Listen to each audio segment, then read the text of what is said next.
The St. Louis Cardinals are one of the only organizations in baseball this offseason who haven't spent a dollar in free agency yet. What does that really mean for the St. Louis Cardinals offseason so far in this reset they're in? Should we be concerned? What about some updates on the trade front? Is there anything they're going to do in free agency? We got some interesting tidbits this weekend from Derek Gould, the St. Louis Dispatch, as well as just kind of revisiting some of the early offseason dialogue and figuring out kind of where the Cardinals' plans may have changed along the way. And all this and more on this episode of Deal on the Cards. Hey, welcome into Deal on the Cards, St. Louis Cardinals podcast here on this YouTube channel. Or if you're listening on Spotify, Apple Podcasts, wherever you get your podcasts. I'm Josh Jacobs, one of the hosts of the Deal on the Cards podcast. You'll notice I am solo today without Sandy and Andrew. Andrew's down for the count, got sick this morning. And Sandy may join us at some point here. So we'll see if that happens. But today we kind of want to talk about in light of, or I'll talk about in light of, and I would love for the chat today, especially to be interactive and we can respond to some of this stuff as we're going through, make this a conversation. But to respond to the fact that there really has been no movement from the Cardinals thus far this offseason, right? Specifically, when we're talking about the free agent market, the Cardinals really are one of the only teams in baseball who haven't done anything to this point. I wish I could find the tweet right now. I forget what are the other teams who haven't. I think it's like the Mariners. Gosh, there's a couple of different teams who haven't made a move in free agency. The Padres to this point. But overall, like, it's kind of frustrating when you get to this point in the offseason, right, in your clubs. Okay, so it's the Marlins, the Cardinals, the Padres, the Mariners, the Brewers, and the Twins have yet to invest a dollar on a major league free agent. Okay, there's been minor league deals that have happened. Some of these teams have made trades, all that kind of stuff. And immediately when you see that tweet, when you like, just in general, if you're on Cardinals X or Twitter, if you're on Facebook, if you're on these different platforms, if you're in the YouTube comments, most people seem to be pretty frustrated that there isn't any movement, right? Like, you see that narrative and dialogue all the time. And I'm not going to say that people shouldn't be frustrated by it, but are we surprised, I guess, is my question. I think sometimes we get to this point in the offseason, we kind of like, you just wait so long for things to happen that you kind of like, again, I'm not saying that this is you or anyone else who's listening, but like sometimes as fans, we get kind of caught up in our own heads about like, okay, like this should have happened, or I want this to happen or whatever. And I understand that people want the Cardinals to invest dollars into this club, but we knew going into the offseason that wasn't the plan, right? They weren't going to be in the market for any of these big free agents. I don't really think anyone was surprised by that. They weren't really in the market for middle free agent starters or bats either. They were really kind of coming into this ready to tear things down. And I want to take us real quick back to the very beginning of the offseason, because what the point I want to make here is I don't think they are just sitting on their hands for no reason here. I think their plans have changed significantly since the very beginning of the offseason, and we can see it in the dialogue and the reporting of how things happened, right? You get to the end of the season press conference, right? They announce, here's the direction we're going. Mo's going to stay for one more year. Heimblum's going to take over next year. In the meantime, we're going to be focusing resources toward player development. We're going to be giving Heimblum the keys to overhauling the player development system this next year before taking over, while Mozeliak kind of oversees the big league roster. Bloom is going to have all these abilities to hire, which then he did Rob Cerfolio, and then get Matt Pierpoint and get a bunch of different guys to fill out their player development system side of things, whether it's the coaches, the front office side of things. But then from there wasn't, they're scaling back payroll, and B, their focus was going to be on player development to the point that they were not going to be adding to this roster. If anything, we thought at the very beginning, and I think they thought they were going to be subtracting significant players from this roster. Nolan Arenado obviously is one of those candidates. Apparently, Ryan Helsley they want to hold on to, and that's kind of confusing. I agree with that. But I do think you could potentially get a better return at the deadline. Holding on to Eric Fetty, very confusing. I understand that. But I think the Cardinals were fully anticipating moving Sonny Gray and Wilson Contreras. And those would have been seismic shifts to this roster. Say Sonny Gray and Wilson Contreras both were interested in leaving St. Louis. I don't know if both of them would have been traded by right now, but I think there's a pretty good chance they would have been, or in the next couple weeks.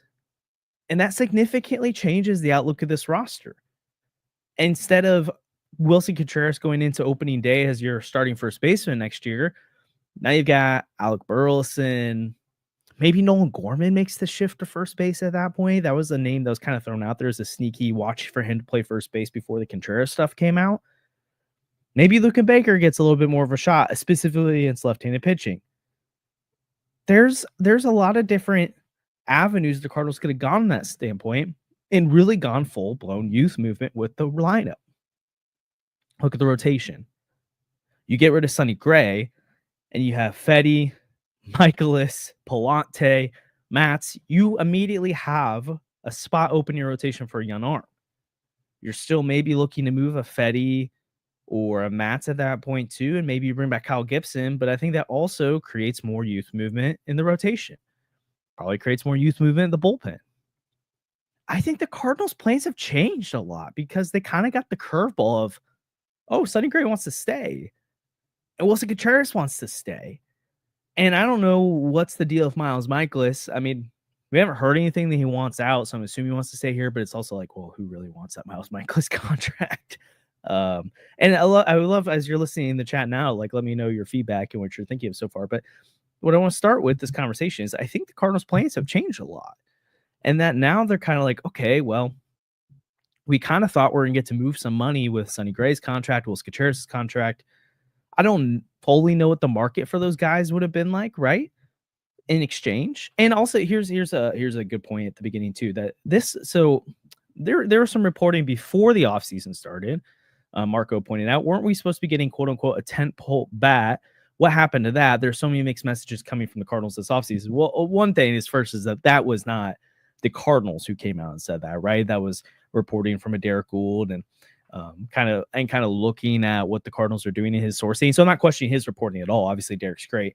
But clearly the Cardinals' plans shifted and they decided they were going to offload money and offload contracts. They were not going to go after a Brent Rooker this offseason. They were going to take a step back because to them, going after Brent Rooker, whoever you're talking about as a tentpole bat, was just going to be a temporary solution for a team that really needed to overhaul things. And so they went the other direction. So I think that kind of narrative got a little bit mixed in with the fact that like that came out probably a couple weeks before the offseason started. And so like the expectations going off season was, well, maybe they're going to try and reconstruct the roster, but instead they just kind of fully committed to the youth movement side of things, which is great. Again, you can have opinions on it. I think the fact that they want to go youth movement and take a reset is an acknowledgement of issues of the past. And so I actually really enjoy this direction they're going. In theory, again, the execution this offseason has been frustrating, and I'll get to that. I promise. I know I've kind of been bewildering or really going after this point for a little bit now, but I just kind of want to set the stage that I think things really changed this offseason because I think they expected to move Wilson Contreras for something in return and move the money. Same with Sonny Gray, which that's $25 million this year and I think $30 million next year. Like that's significant money. The Nolan Arenado side of things, right? Like his markets moved really slowly. They thought they had a deal lined up potentially with the Astros and he vetoed it. Or he at least declined to waive his no trade option. Obviously the deal wasn't finalized. So there was still some work to do, but that was the direction they were moving in. Didn't happen. And even with that situation, right? Like when the trade didn't go through, the messaging changed from, okay, I think it's going to get done by Christmas because, whoa, they had something potentially done by Christmas. Didn't happen. And then the messaging pretty quickly from reporting was, okay, I think this is going to take into January. And then it's January 1, January 2. And I'm seeing like narratives out there like, oh, like maybe they can't move Nato, which they might not be able to, but it's also like, okay, we're just so impatient at this point. It's like, okay, if it doesn't happen now, it's never going to happen. Things can happen. The Red Sox, Yankees. There are other teams you could potentially trade from still. Whatever. This all kind of brings us to the fact that the Cardinals haven't done anything yet. It frustrates people, right? They're like, why haven't they traded Nato? Why is Helsley still on the team? What's with Eric Fetty? What's with Steven Matz? And all that's hard to answer, right? Because we don't know what offers they've gotten from Ryan Helsley. The only like reporting we've gotten so far this offseason is that the Blue Jays and the Diamondbacks have expressed interest in Ryan Helsley. But like going to the Blue Jays side of things was 2 off seasons ago. So after the 2022 season, when the Cardinals were in the market for a catcher, it sounds like based on reporting that the Blue Jays turned down Ryan Helsley for Danny Jansen. So I don't know how much the Blue Jays were offering for Ryan Helsley right now. I don't know. It would have made you all that excited. The Devin Williams trade is an interesting thing to just note because obviously the Brewers are trying to get win now pieces, so that return exactly isn't like totally fair to look at and just say, okay, like that's what the Cardinals could have gotten for Helsley. But like in terms of value, I think that's probably pretty fair. Maybe you get a little bit more for Helsley, but I don't know if that's moving the needle all that much for you when you could potentially get more from the deadline. So, but I don't know. Maybe they did get an awesome offer that to turn down that all of us would be like, what are they doing? Who knows? Unless we get some reporting about it, it's just really frustrating to see. The one that confuses me is the Eric Fetty side of things, because you look at the pitching market right now, and I know people seem to be really down on Eric Fetty, and I'm not here to tell you he's an ace or a number 2 starter, but he pitched really well last year, and he's probably a pretty darn good number 3 starter. And you look at what Kikuchi and Montas and Boyd and man, there's been a ton of big free agent contracts given out, significant dollars to guys that produced not nearly as much as Eric Fetty did last year. And Eric Fetty's making $7.5 million next year. I don't see the argument that he's worth more at the deadline than he is right now, because you have to play the risk. For as much as I hear about the risk of holding on to Helsley till the deadline, I can see a scenario where he's worth more at the deadline if he's healthy then and pitching well, which is, I know pitchers get hurt. All pitchers get hurt, so that's a risk. But I trust Helsley when he's on the mound to produce. Eric Fetty, even though I think he's a number 3 starter and he's a value bargain right now, there's more risk that Fetty regresses than Helsley. And you look around the state of baseball right now, and there's a lot of teams still that need pitching. The Braves, the Orioles have signed a couple of guys that are probably that lower than Fetty tier, but for more money. I felt like they would have maybe been interested. The Padres, like, they don't really want to spend a lot of money right now, but they probably need to keep improving. The AL Central teams that have expressed interest in Eric Fetty, and Cleveland Guardians and Detroit Tigers. He's the one to me that doesn't make any sense. They haven't moved yet, but who knows? Maybe they're still working on things. Again, it is, what is it, January 5th today? So still got a month until spring training. Like, things need to start rolling, but things get done late sometimes. January, again, is still an active month. Steven Matz, again, some of that seems to be tied to, can they get rid of Nato, and what are they going to do with Fetty? Because Derek Gould and Jeff Gordon had a great episode of the Best Podcast in Baseball this past week, and I think they had a pretty good point about, or Jeff Gordon did, about, and Derek Gould played off it, that you don't want to ruin the young arms next year and stretch them too thin by basically putting yourself in a spot where you have to throw the young arms. We talked about in this last episode, dealing the cards, that you don't want to get into a scenario where we've got Johan Oviedo type guys out there where they really should be in Double-A, but they're playing for you right now. Like, I think the Cardinals have more pitching depth than that right now, that I don't think they need to be too worried about it. But you look at a guy like Steven Matz, even though he's injury prone, even though he's a guy that you could rarely trust to stay in the rotation, you at least have a swing man in that scenario where, okay, out of camp, McGreevy, Matthews, some of these other guys, don't quite look ready yet. Okay, put Matz in there. If they do look ready, okay, put Matz in the bullpen, and you have him available to start any point if you need to, as long as he's healthy. Or you send him or keep him in the bullpen all year. But then again, you could move him in a deal. I think it makes a lot of sense to trade him. I like the idea. Actually, I'll get to the Kyle Gibson thing in a second, because we'll look at some of these bargain bin people that Derek Gould threw out there and the why behind potentially some of the shopping they may be doing. But yeah, the Cardinals are in a really confusing spot right now. And honestly, if the offseason ended today, from a major league roster side of things and the free agents and trades, I think we'd all give it an F, right? Like, you did nothing.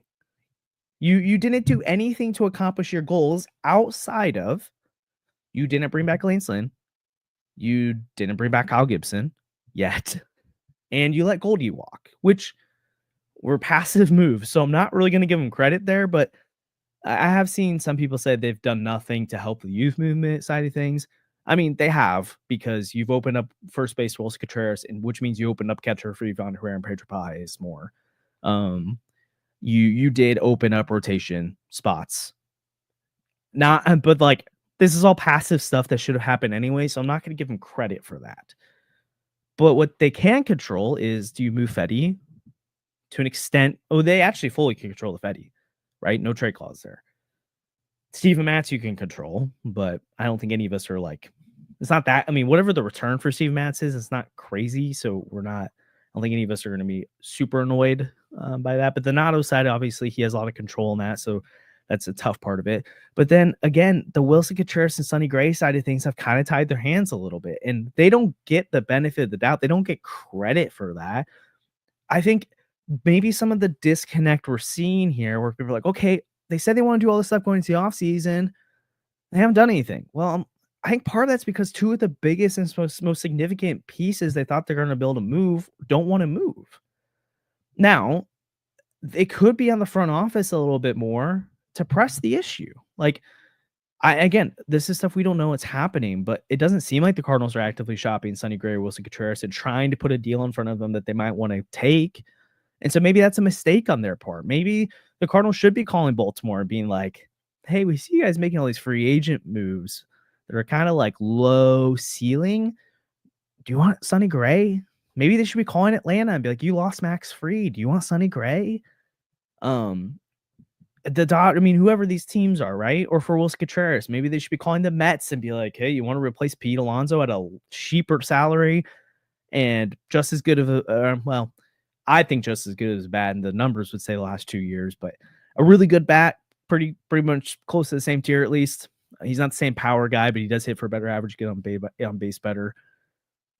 Yankees, I mean, all these other teams, like, are they not doing enough to put deals in front of Wilson Contreras and Sonny Gray to get them to waive their no trade clauses? I mean, you can make that argument probably. So I know it's all kind of like all over the place, just to say, like, I think we have to acknowledge things have changed quite a bit. And so going back to some of their early statements in the offseason, they still haven't done what they should have. Like, yes, they should have done more by now, but I think it's fair to acknowledge the situation landscape has changed in a way that I don't think any of us really predicted. Like, I don't know how many of us were predicting that Wilson Contreras and Sonny Gray were both going to want to stay for the rebuild or retool or reset, whatever this is. I think we all kind of thought Nato would want to go to LA and stuff, but I don't know if all of us had it on our bingo card that he was going to decline a trade to Houston when he had the chance. Some of this stuff's just been a little bit different, specifically with the no trade clause, guys. Like Miles Michaelis gets thrown into that camp, but like Eric Fetty, it's like, yeah, of course they should be trading him. There's no reason to hold on to him. Steven Matz, whatever. But okay, so all this is in light of some budget things they could do. So what could the Cardinals actually do in the next month? Because they want to get younger and try and be competitive, which is quite the needle to thread. And Derek Gould put out a good piece this last week, where again, the only name in this mix that he's reporting is like, hey, I have sourced information that I'm telling you the Cardinals are interested in. This is the Kyle Gibson side of things. The rest of these names were stuff that he was kind of connecting dots here. But I think whenever a guy like Derek Gould's connect dots, I don't think we should be calling it like saying like Derek Gould said the Cardinals could get Nicky Lopez. But it's like, and like say that like, okay, the Cardinals are trying to do that. It's like, well, he's probably Derek's not going to throw out stuff he doesn't think can happen.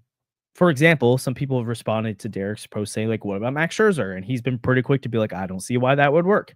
So, and he didn't include him in his article. So it's like, well, even though you and I could probably make a pretty good argument for why Max Scherzer would be someone they should go after to bring people to St. Louis. Maybe he becomes a deadline piece. If you're trying to be exciting next year and develop a young core, but also contend, like Max Scherzer makes more sense than a lot of these other arms. But again, so when he throws out these names, besides Kyle Gibson, he's not saying the Cardinals have kicked the tires on it per se. I mean, maybe they have, maybe they haven't.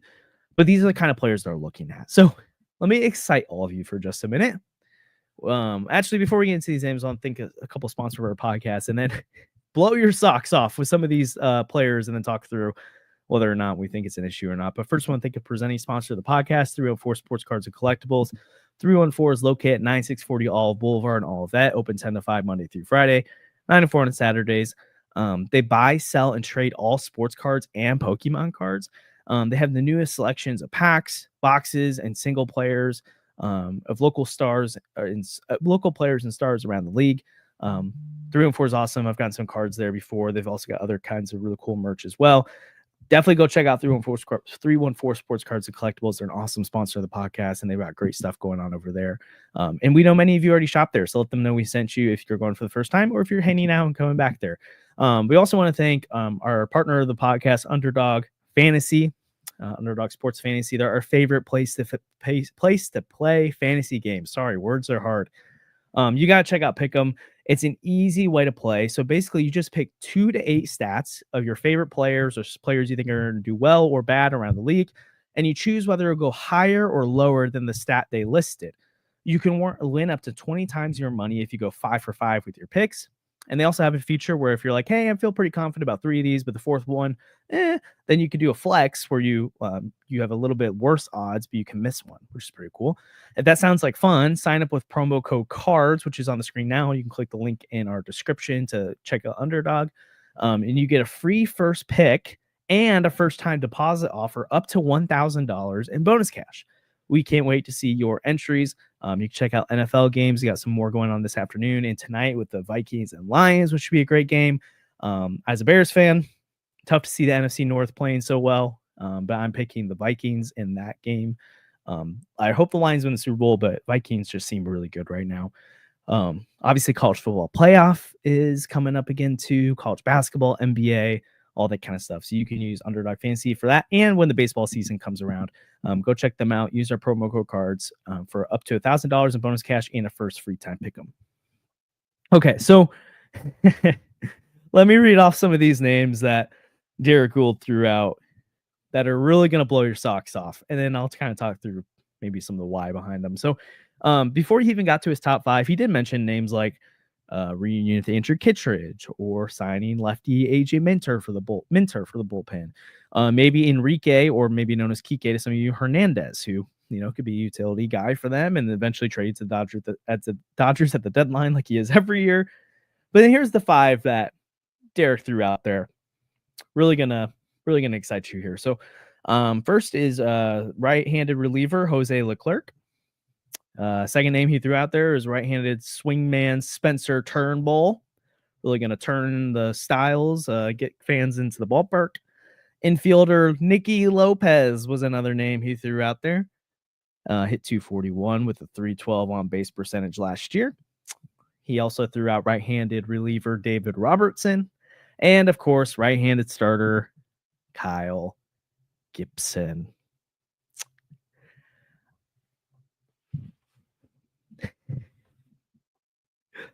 Oh, man.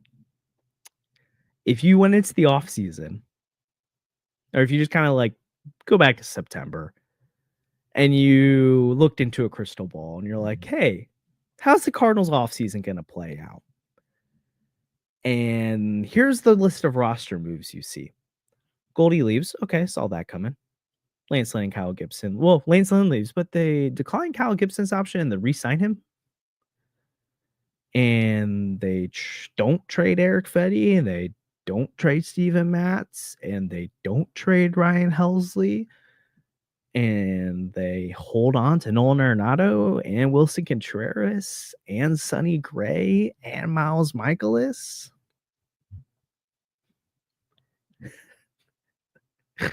Sorry if you're listening to audio right now, but I'm just kind of pausing for the effect and laughing a little bit here because it's like, it's where we're at in the offseason right now. But I want to kind of go back to the beginning a little bit. I am laughing at it because I think it's fair to say both. It's fair to be like, wow, this is where we're at right now. But also, are we surprised? And should it be anything really different? Specifically when it comes to adding free agents, I think you can make an argument for a starting pitcher on a 1-year deal, that bounce back deal, right? The guy that you could potentially flip the deadline. Sign your own version of Eric Fetty. What the Cardinals had the opportunity to do last offseason, like every team. Sign Eric Fetty, flip him at the deadline. The White Sox got the poor end of that deal, but clearly the Cardinals had to give up a Tommy Edman to get that done. So Fetty was a valuable piece of that deadline. Cardinals could go out and sign their own version of that after trading Eric Fetty to get value. The Cardinals could sign a reliever like Kittredge or Leclerc A swingman like Turnbull, David Robertson, AJ Minter, flip them at the deadline. These are things that make sense in a reset.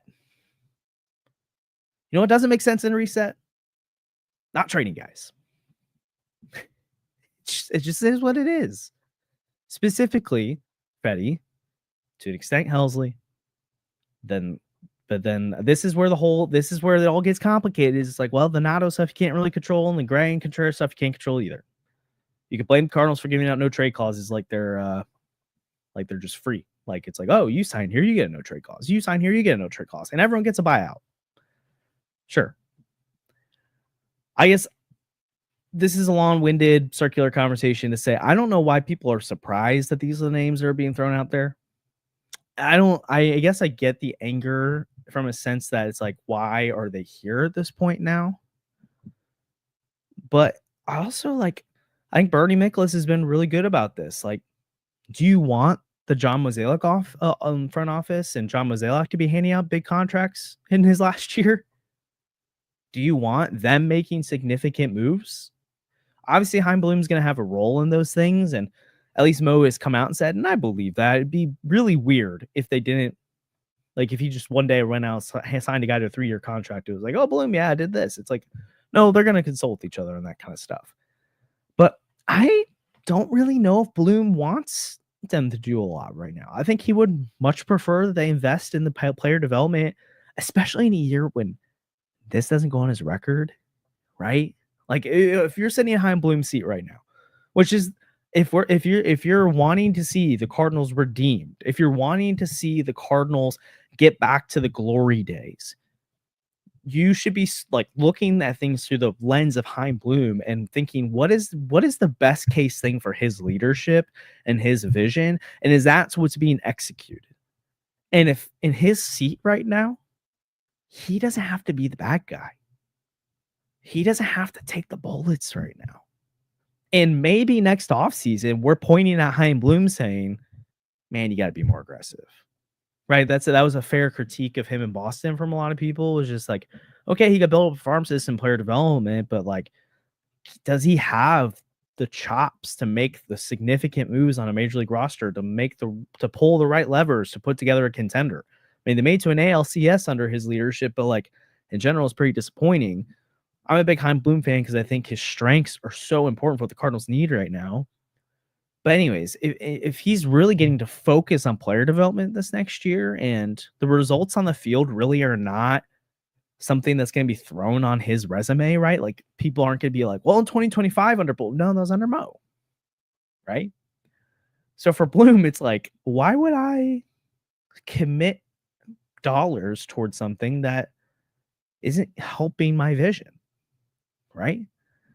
Jose Leclerc could, because he bounces back in St. Louis, has a good year as a late inning reliever. You can flip him at the deadline. If Spencer Turnbull does something, right? Yeah, I can help you. Nicky Lopez, that's like depth behind Mason Wynn, right? And every team needs depth and whatever, right? It's like the Brandon Crawford thing. Except this time, hopefully, I don't think Nicky Lopez would be signing up to play as much as Brandon Crawford was able to play, unless Mason Wynn is back thing. But if you're Chaim Bloom, I don't think you want to trade for Brent Rooker right now. I don't think you want to go out and sign Frankie Montas or whoever. I'm trying to think, he's in mid-tier free agents that anyone can even argue for. I don't think he cares. I think the best thing for Bloom is to let as many of those young guys play and see what he's got. So then when he goes into next offseason, he's able to look at this team and say, Walker, you're a part of my future. Nootbaar, you're a part of the future. Quinn Matthews, McGreevy, you're a part of the future. Ivan Herrera, you're a part of the future. Gorman, you're not a part of the future. Nootbaar, you're not a part of the future. I think I might have said Nootbaar's name for both camps, but you get what I mean. The best thing possible for Chaim Bloom right now is to set the minor leagues in a place that he can let Rob Cerfolio and whoever they continue to hire for the rest of that player development department run the show, and he's going to continue to have his hands in it, but he's got more things to worry about, that he can go and hire his own assistant general manager, right? Like the Cardinals are giving him the ability to do next offseason. You want to clear the runway for Chaim Bloom as much as possible. And so when you're looking at free agent moves, I'm not going to get mad that they're not going to sign guys multi-year deals this offseason because they need to clear the runway for Chaim Bloom to have a successful leadership. And let's be honest, having Miles Michaelis money on the books right now is not good. And if the Cardinals were trying to compete and spend a lot of money and hit whatever their payroll cap is, that Miles Michaelis number, that Steven Matz number, that Arenado number, to an extent the Gray number, even though I like bringing him in, but like they did backload it, which was weird. Like those things are detrimental toward team building. And so do you really want Mo to hand out potentially another contract that Bloom's going to have to navigate? Probably not. See, I'm fine looking at just Jose Leclerc and David Robertson and Nicky Lopez, I guess, and Kyle Gibson and Spencer Turnbull or AJ Minter or Kike Hernandez. And it's not because I'm fine with the state of the Cardinals. It's not. I'm frustrated they got in here. You could easily, you could critique me and others who have given Mo too much of a pass for things. I'll own that. I thought last year was going to go a lot. I thought last year was going to be a little bit better. I didn't think they're going to win like 95 games, but 183, I thought they win like 86, 87, make the playoffs. That wouldn't even been good enough to make the playoffs last year. I thought the lineup was going to be good. I was potentially I thought it was the top 10 unit. Performed like a run scoring wise, a bottom 6 unit. It fell apart. I don't know if I didn't love the direction or even really like the direction the Cardinals went the rotation, but I saw where it could work and it kind of did. But the offense wasn't good enough. The bullpen, I like how they built it last year and it worked. But you can't just have a bullpen to win. Right? So yeah, I'm frustrated this is where the Cardinals are at right now. But it doesn't mean I want them to go and do something really weird, something crazy, something dumb to make me feel better that they're quote unquote trying right now and just making things worse.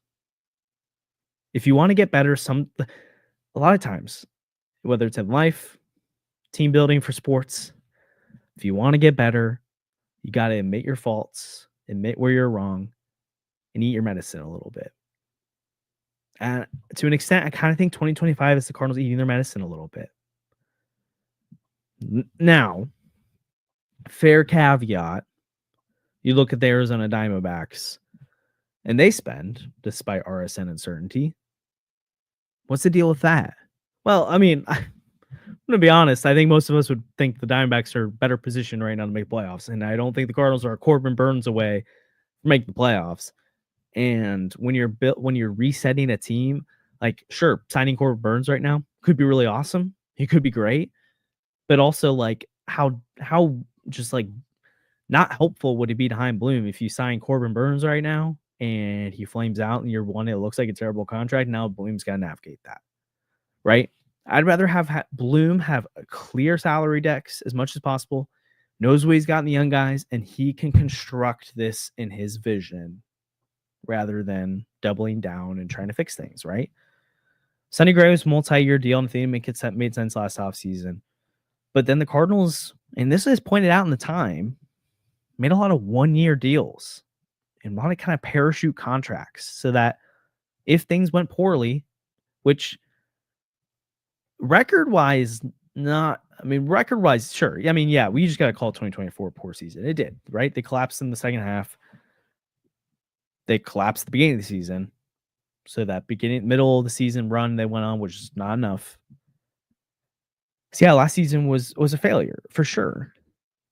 And so they were able to kind of get out of it. And now they're kind of in a weird standstill. And yeah, you can compete at the same time and they're going to try and do that. And I think the thing that I'm looking for the rest of this offseason at this point, I feel like obviously I'm kind of all over the place and kind of been circling a bunch of different thoughts, but I think kind of my point is, as I'm looking ahead to the rest of this offseason, as much as it is within the Cardinals' control, what are they doing to set up their future? I don't mind them trying to compete in 2025. But are they doing that at the expense of the young talent? That would be a problem. Are they competing in 2025 by allowing Nolan Gorman and Jordan Walker and Lars Nootbaar and Brendan Donovan and Alec Burleson and Mason Wynn and Yvonne Herrera and Victor Scott and Thomas Ajacey to go out there and make as many mistakes as they can, but also build on any success that they can? Then that's a good formula. Doesn't mean it's going to work, but it's better than relying on the veterans to do that. Are you going out and trying to put together a rotation that's headlined by Gibson, Michaelis, Fetty, and Gray, and Matz? Or do you have that mix of Gray and Gibson and Matz, but with Palante, McGreevy, and Matthews and guys like that?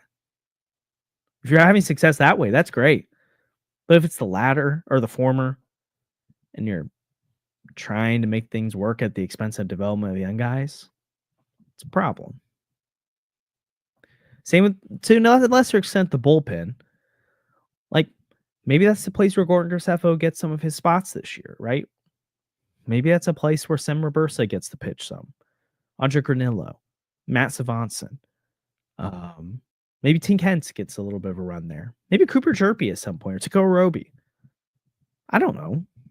We have to see what the development looks like. But like, are those the kind of arms, or like in conjuncture with a Jose Leclerc that you could send later? Or if they're holding on to Ryan Helsley, is the intention to trade him at the deadline? Or is it like when I did my predictions when 2025 and going into 2025 that they hold on to Helsley the whole season? That'd be a mistake. Trade him at the deadline. That's great. Hold on to him in the second half because you have a outside chance of making the playoffs. That's a mistake. So people are listening right now, and I really appreciate the support as always. If you're in the chat, I'd love to kind of, I'm reading through some of the thoughts right now, and if you've got, I would love to hear responses, any responses you have to some of my thoughts on that. I know I'm kind of bobbing and weaving. It's kind of maybe some of the difficulty of doing it by yourself is you're kind of like with your own thoughts, having a conversation with yourself, almost can't really bounce it off people as much. But I'm bouncing off you as you're listening, or if you're listening in the car, like let me know later. Or would love to just hear your thoughts. But I mean, I think some of the comments in the chat right now are just like, as long as Mo's here, like this is what's happening. And I think they're, to an extent, that's kind of right. Like 2025 is it's Mo's last year. And so the light is at the end of the tunnel. And you're kind of waiting to see what Bloom does, right? And I think it's fair to be frustrated. Like sometimes some days when I think about it, I'm like kind of upset that Bloom isn't in charge right now. Most days though, I'm actually okay with and kind of excited by the idea that he gets to focus on player development for a full year. Because if it's really that flawed and broken, and if it's really going to be that crucial to the success of the Cardinals moving forward, then wouldn't we want someone who's an expert in that field, spending as much time as possible looking into that, moving some of the levers around, implementing this plan, implementing this vision that he proposed to the DeWitts at the end or toward the end of the 2024 season? Like, isn't that what we want him doing right now? I think so. I'd much rather have him focusing on that than figuring out like how to kind of make chicken salad out of this roster right now. And we just saw what the roster could do. Like, sure, they could try and win some games next year and be a 500 team. And with the veteran movement, right? They could try that. But is that the best thing? Is the best thing going out and spending free agent money right now? I don't think so. I think it really is truly let the young guys play and see what happens. But that's kind of where we're at right now in the offseason. So I don't know about you guys. I'm just not going to be frustrated and throw my hands up if I see the Cardinals sign Nicky Lopez. I'm just not. And it's not because of last offseason where I'm going to try and be like, well, actually, like Lance Lynn and Kyle Gibson could do something for you. Like, again, they kind of did. So, like that, I don't mind having that take on. But, like, again, if you're listening or reading any of my stuff beginning of offseason, like, I wasn't content and it wasn't aiming for Kyle Gibson and Lance Lynn. I was like, go get Tyler Glass now. Be in the Yamamoto sweepstakes. Get Gray and one of those other guys. That's not the route they went, though. But this offseason, I think I'd be actually frustrated and annoyed if Mo and that front office went out and signed multi-year deals to some guys that flashy names, but aren't going to solve the core issues. And honestly, like when you're signing those kind of guys, the free agent deals, you're usually not signing them hoping that they're going to peak when you are good later, right? Like if you're signing some of these guys at 3, 4, 5, 6 year deals, you need to get value from them, extract value from them early in the contract because things are going to fall off. And I just don't know why the Cardinals would put themselves in that kind of position right now. Next offseason, depending on how things go, if the young talent, the offense, the pitching looks pretty good, then yeah, you do start investing back into this club. And I think it's a very fair question that people are going to have. That are the Cardinals actually going to reinvest in this team in the back into the major league payroll? Or are they going to keep kind of be content with a 20? Like, are they going to see what is this payroll floor going to be like by the end of this offseason? And is that where they want to operate from now on? Or is this truly like a reset year and then we kind of reinvest in the lineup and the major league roster later? It's a really fair question. I personally really enjoy, though, that they are plucking names from the Guardians, from the Brewers, from the Mariners. Sorry, not from the Brewers. I haven't done the Brewers, but teams like that, the Dodgers. Like, I like that they're taking Chaim Bloom, obviously, from the Rays and then the Red Sox. But like, I like the kinds of people they're picking out because they're picking out smart people from organizations who know how to do more with less. And there is an element of that that's important in today's game. And if the Cardinals are not going to spend even if the Cardinals were going to spend like the Dodgers, what makes the Dodgers so special is they spend that money, but they also do the player development really well. You need both and. Just spending can maybe get you into some contention in a brief cycles, but it eventually blows up on you. What made the Cardinals so awesome for so long was the fact that they're continuously pumping out young talent. They need to get back to that and then supplement it with going against like Scott Rowland or Jim Edmonds or Matt Holliday, making that shrewd David Freese trade, going out and getting Carlos Beltran and Lance Berkman, shooting shots for guys like Jason Hayward or Marcell Ozuna. Those didn't work out, but like Paul Goldschmidt and Nolan Arenado later. You need to build that core around them. The Cardinals just haven't been doing that lately. One of the big flaws of the Goldschmidt and Nolan Arenado era is that they got the 2 stars, and those 2 stars performed in 2022, and they even got the lucky Pujols year out of it, but the young guys weren't ready. They didn't have the young core built around them yet, right? Cardinals need to get back to player development, and I like that they're emphasizing that. But yeah, if we get to next offseason, and these are the kind of moves they're making if they're a young ascending team, because there is a scenario where the Cardinals look bad in 2025 and the young bats don't perform and the pitching isn't ready. And it's like, okay, this is a rebuild, not a retool or reset.